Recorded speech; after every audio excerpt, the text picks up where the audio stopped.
여러분 메리 크리스마스를 12월 25일 날 또 마지막 우리 12월 마지막 주에 우리가 외치고 인사를 하죠. 메리는 뭐 즐겁게라는 뜻입니다. 그리고 크리스마스는 크라이스트 마스 미사인데 예수 그리스도 예수님을 마스 미사죠.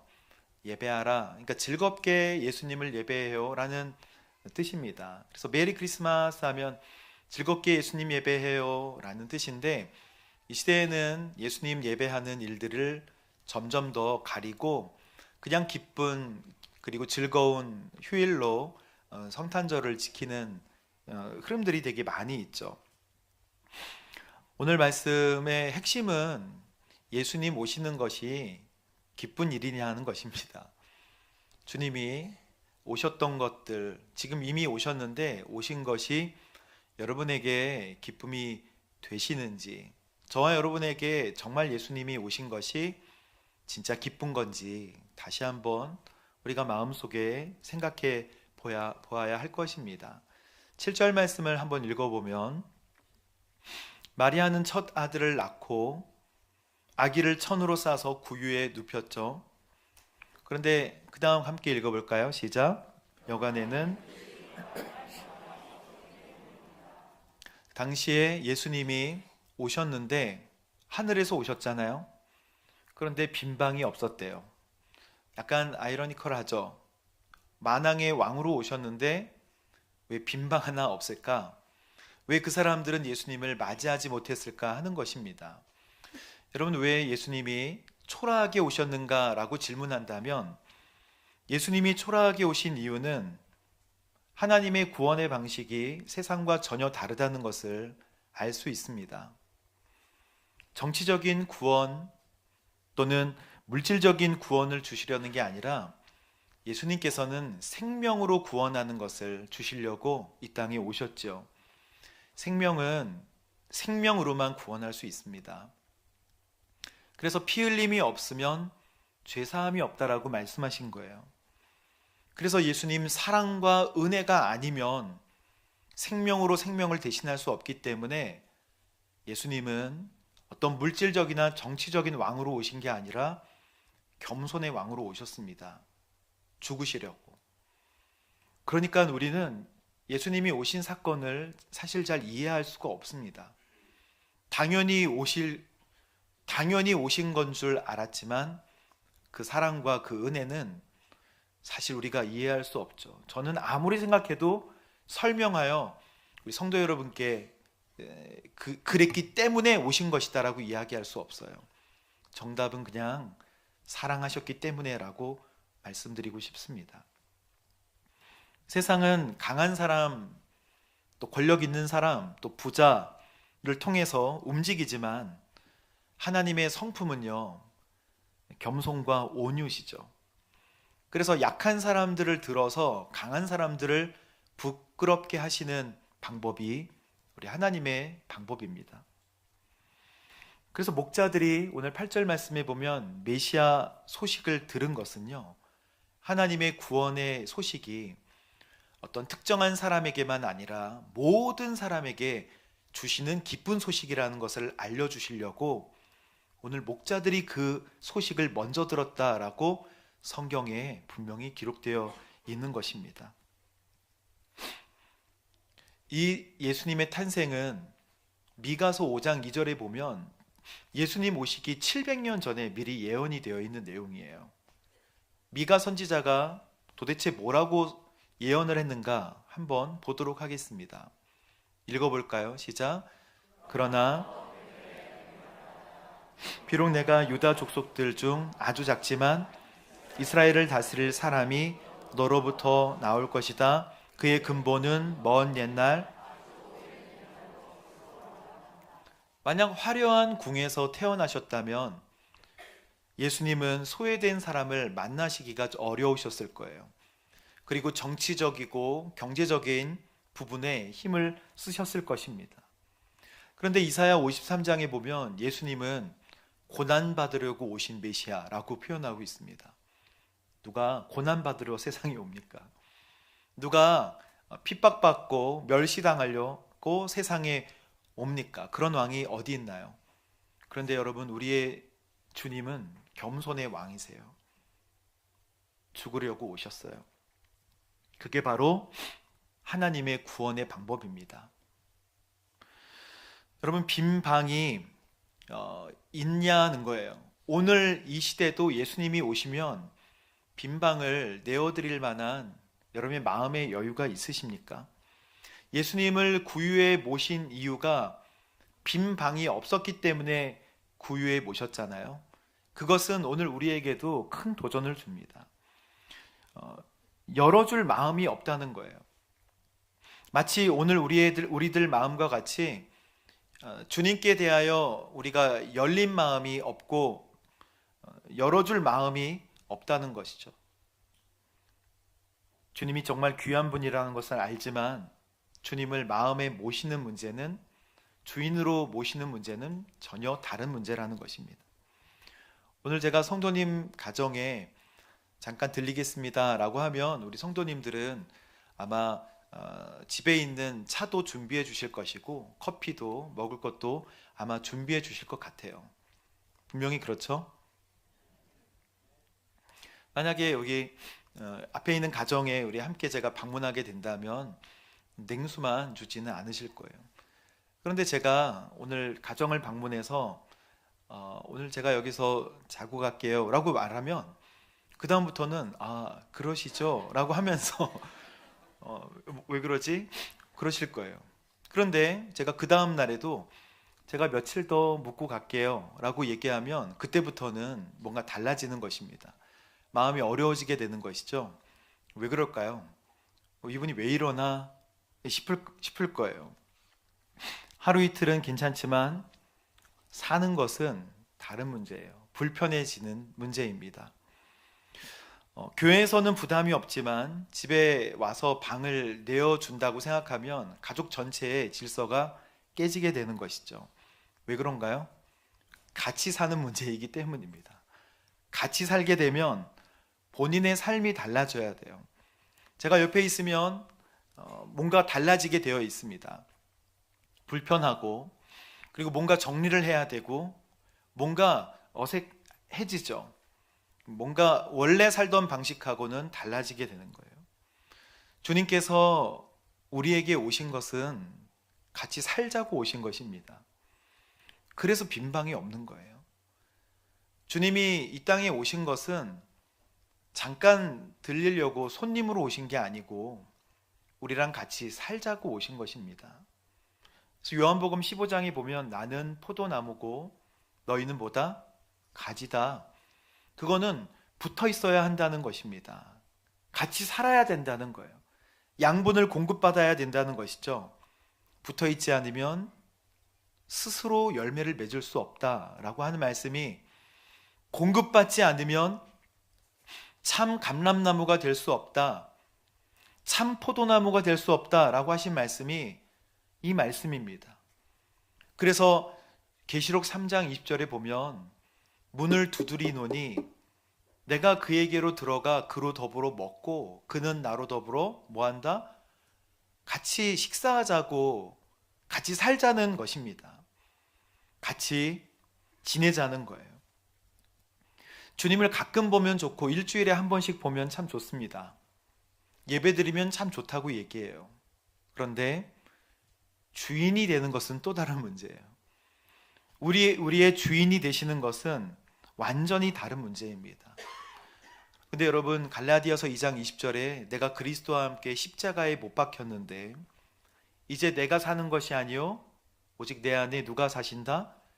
그리스도께서 사신다. 주님은 우리랑 같이 살기를 원하세요. 그런데 방이 없다는 거예요. 그 당시에 많은 사람들은 예수님을 모시지 못했어요. 그런데 오늘 저 뒤 이쪽 문을 통해서 예수님이 들어오신다고 생각해 보면 어느 집에 예수님을 모시겠습니까? 여러분 한번 손 들어 보세요. 그래요. 저쪽 집 한 집 있는데 그 집에 계속 모시기가 쉽지 않을 거예요. 이제 방을, 그리고 먹을 것을 모든 문제는 나 중심으로 맞춰져 있기 때문에 주님을 모시는 것, 그리고 나의 모든 삶은 주님의 컨펌을 받아야 되는 삶으로 바뀌는 것입니다. 그런데 주님께서 이제 내가 사는 것은 내 안에 예수로 말미암아 사는 것이다. 이제 내가 육체 가운데 사는 것은 나를 사랑하사 나를 위하여 자기 목숨을 버리신 하나님의 아들을 믿는 그 믿음 안에 사는 것이다. 그래서 불편하기 때문에, 주님의 컨펌을 받아야 되기 때문에 불편한 것이죠. 여러분에게 예수님이 오심이 정말 기쁨이 되는지를 다시 한번 점검을 해봐야 된다는 것입니다. 주님은 벌써 오셨는데 지금 내가 주님께 마음을 열어드릴 수 있는가가 중요하고, 앞으로 오실 주님을 기다리는 기쁨이 있는가가 중요한 것이죠.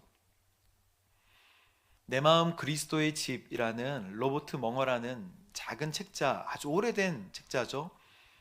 저도 이 책을 1988년에 누구에게 받았는데 아직도 있더라고요. 그래서 제가 다시 봤습니다.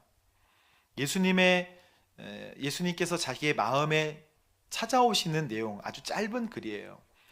그런데 오셔서 예수님이 저와 함께 살기 시작하십니다. 그런데 시간이 갈수록 이 내 마음 그리스도의 집 그 주인공이 마음이 어려워지는 거예요. 왜냐하면 예수님이 오셔서 예수님 저희 집이에요 라고 이렇게 보여드리는데, 먼저 주님은 서재를 한번 보십니다.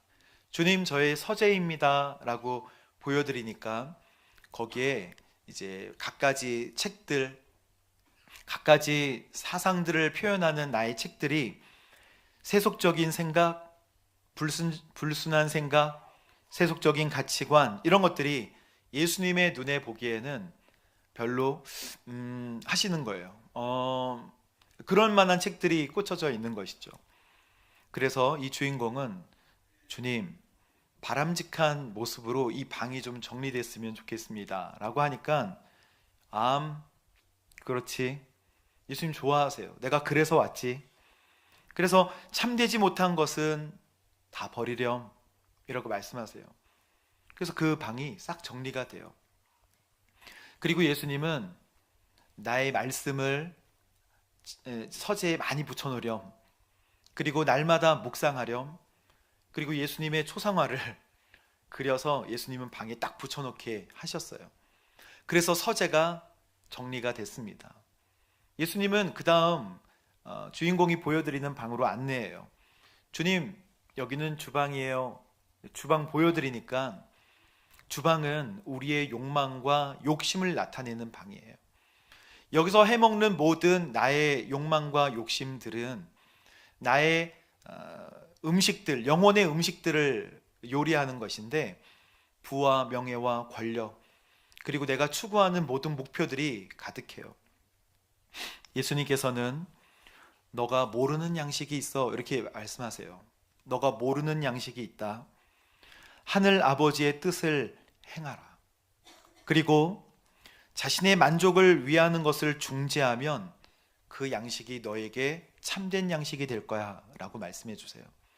그래서 그 양식을 먹기 위해 주방을 싹 정리했더니 주방이 깨끗해지고 깔끔해집니다. 거실로 갔어요. 거실에 갔더니 소파가 있고 벽난로가 있고 예수님과 함께 약속을 합니다. 매일 아침 여기서 잠깐 나랑 큐티할래? 라고 하는 것이죠.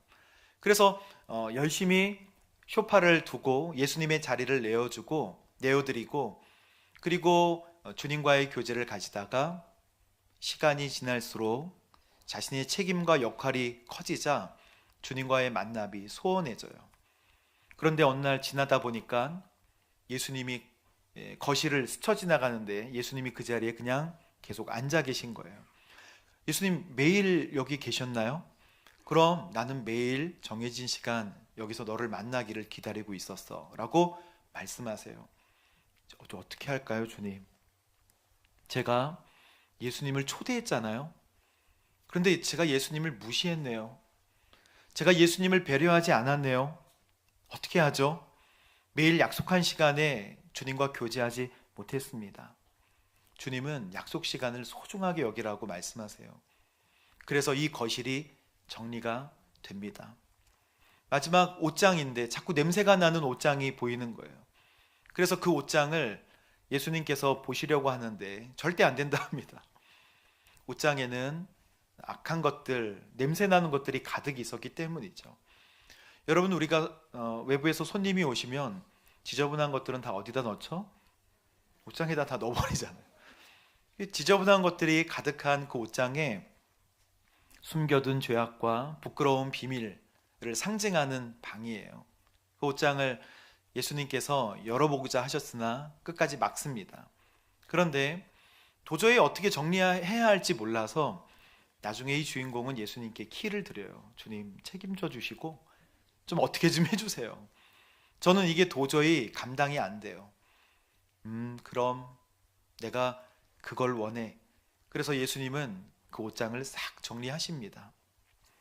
감당할 수 없었기 때문에 예수님께 키를 드렸더니 순식간에 깨끗해지고 모든 것이 다 정리가 돼요.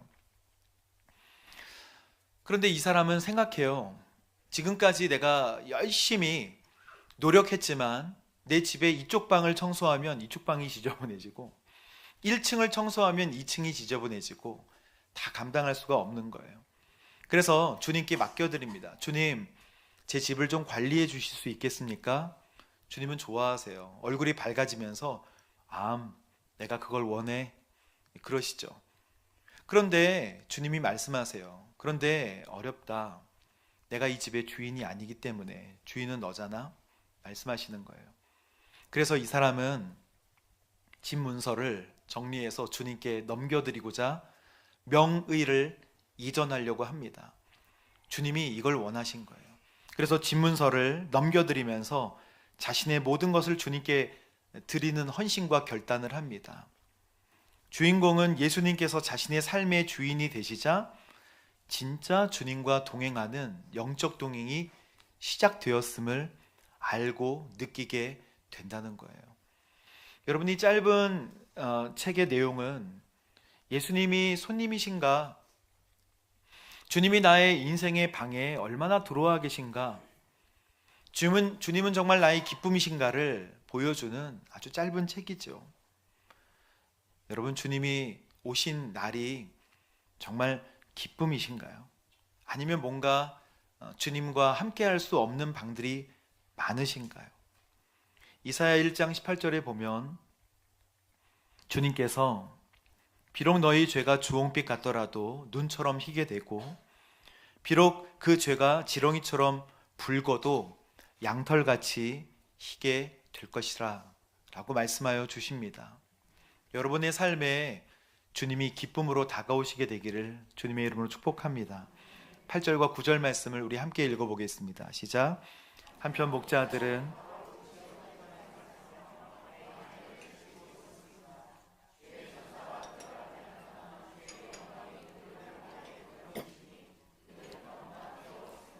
아멘.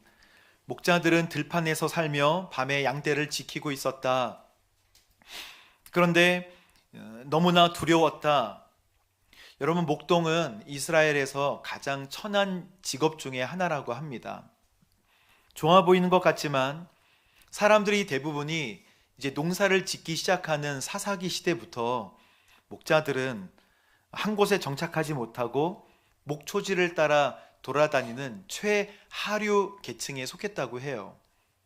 그래서 목자들이 양들을 데리고 포도밭이나 어떤 농산물이 있는 밭을 지나려고 하면 입에 재갈을 물리지 않으면 도저히 여기를 지나갈 수 없다라고 얘기할 정도로 그 그룹들을 하대했습니다.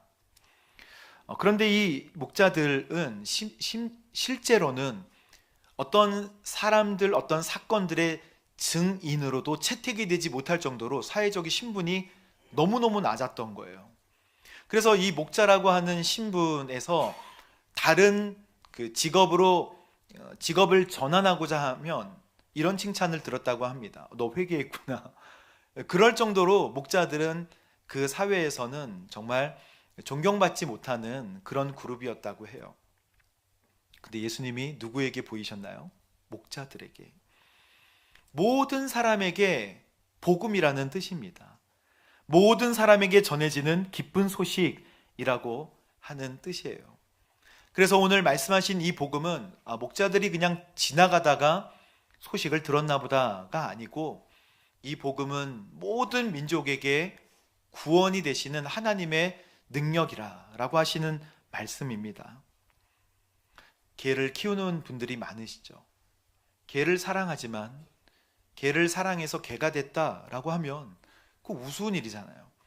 개를 사랑해서 개가 됐다라고 하면 뭐 좋은 게 있다고 라고 생각하실 거예요. 이 표현이 과하다라고 생각하면 창조주가 피조물을 사랑해서 사람이 되었다라는 것도 이상한 것입니다. 사람이 되셨다라고 하는 것은 약해졌다, 죄 가운데 속했다, 이해되지 않는 일이에요.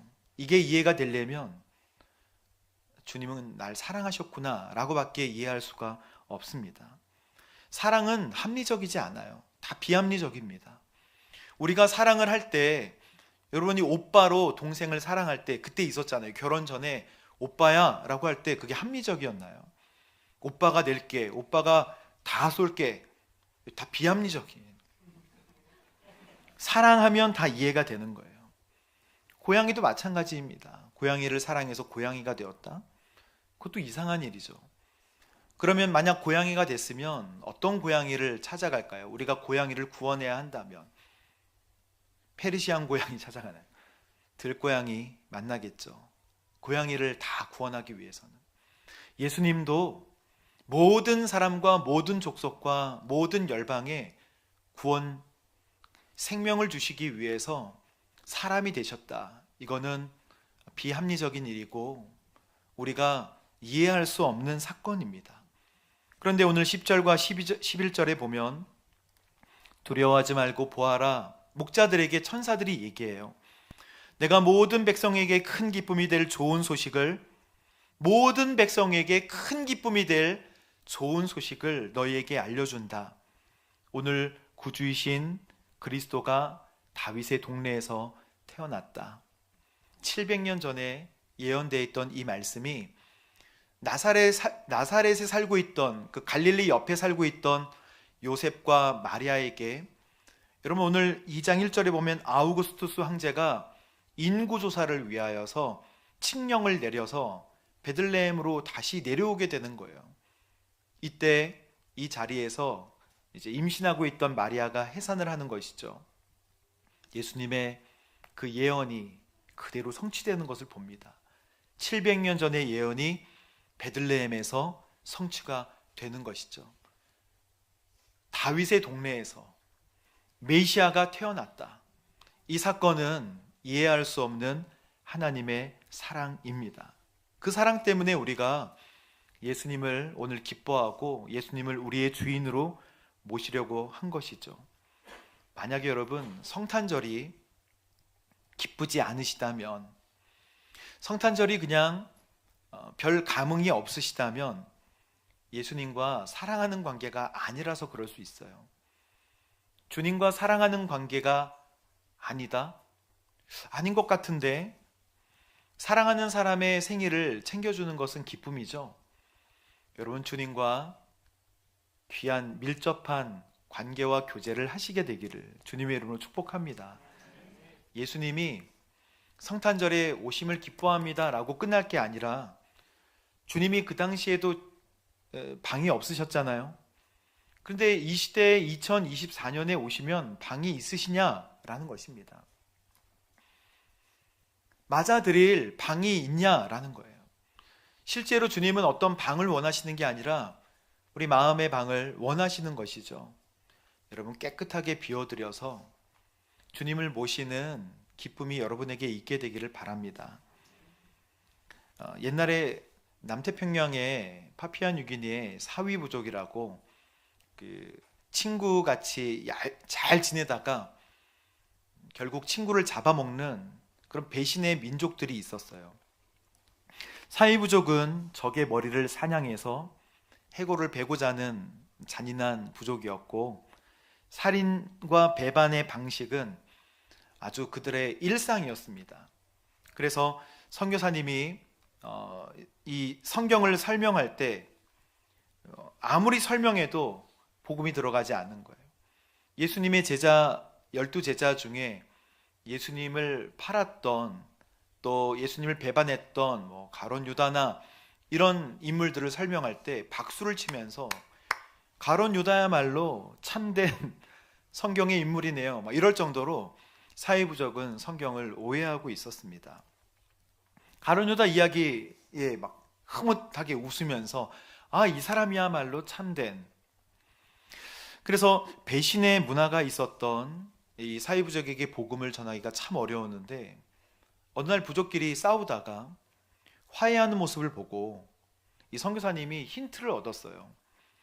원래는 떠나려고 했는데 자기에게 쇠도끼도 주고 약도 주고 하는 선교사님이 참 고마웠는데, 이 부족들이 서로 싸우고 화해하던 중에 화해의 방법이 아기를 교환하는 것이 화해의 방법인 것을 발견했습니다.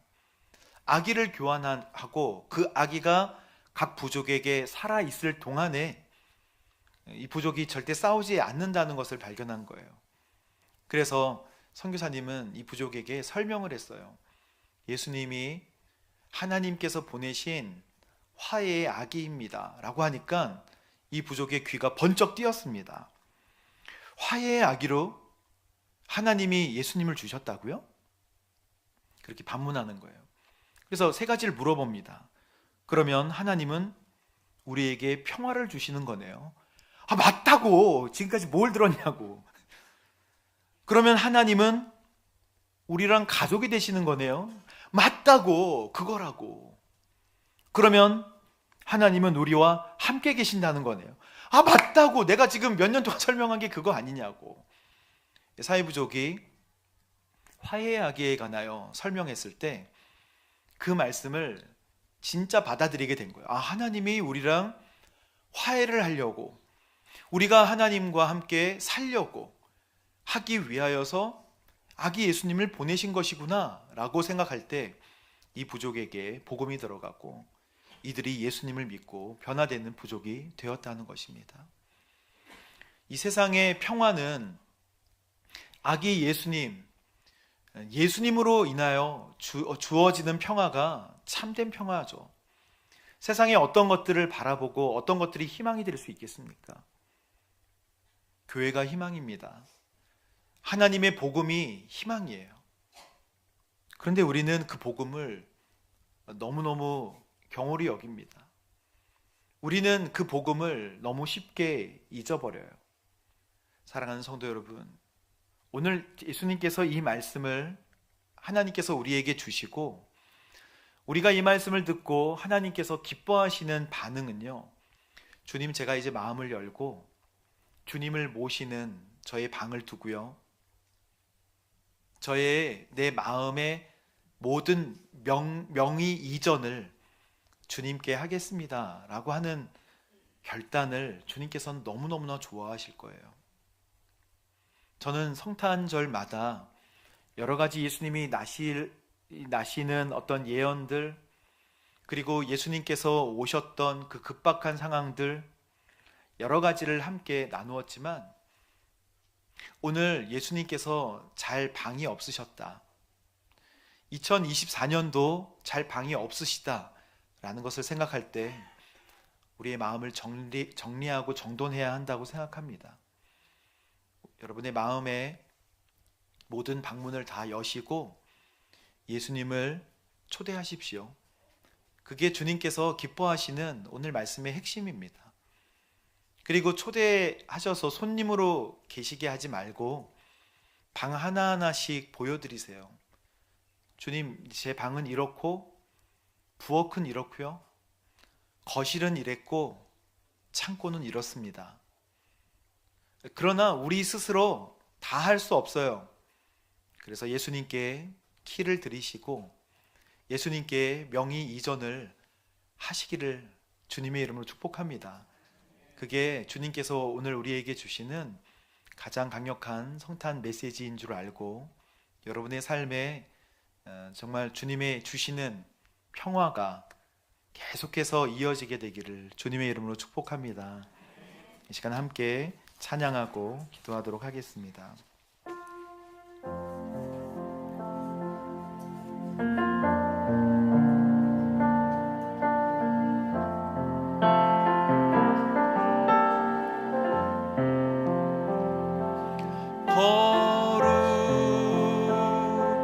거룩하신 하나님 주께 감사드리세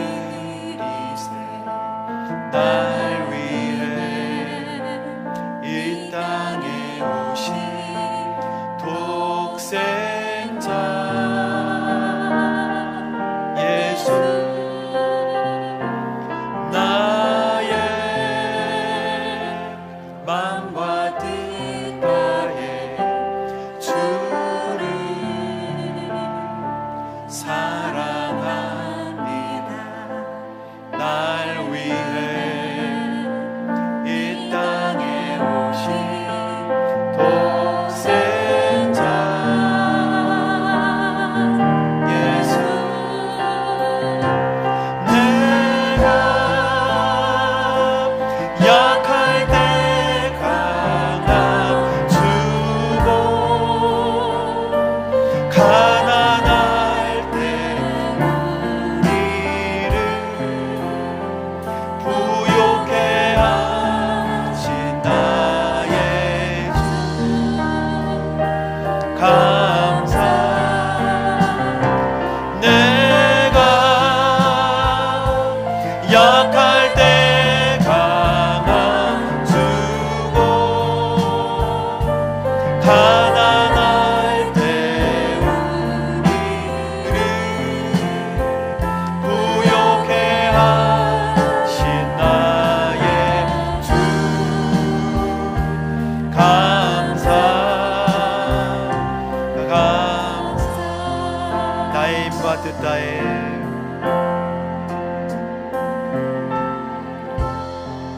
우리 이 시간 잠깐 기도할 때 하나님 내 마음속에 예수님 모시고 주인으로 삼는 거룩한 성탄절이 될 수 있도록 도와주시고 이제 내 인생의 주인이라고 생각했던 내 마음의 모든 명의를 하나님께로 예수님께로 옮겨드릴 수 있도록 주여 역사하여 주옵소서. 함께 기도하겠습니다.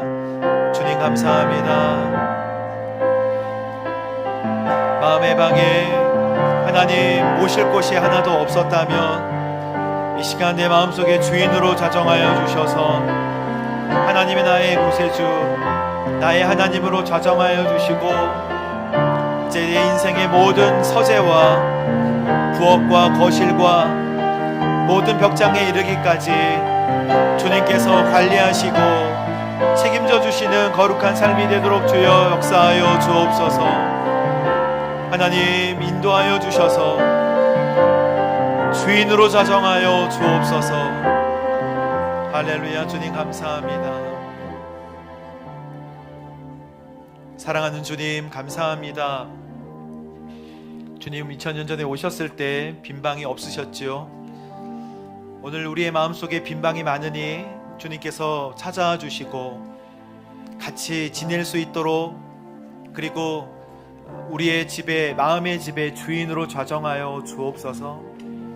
다스려 주시고 통치하여 주옵소서. 귀한 성탄절 주님께서 주시는 말씀에 따라 결단하고 주님을 주인으로 모시는 거룩한 삶이 시작되는 믿음의 성탄절 될 수 있도록 주님 역사하여 주옵소서. 감사와 찬양과 영광 우리 주님께 올려드리며 예수님의 이름으로 기도합니다.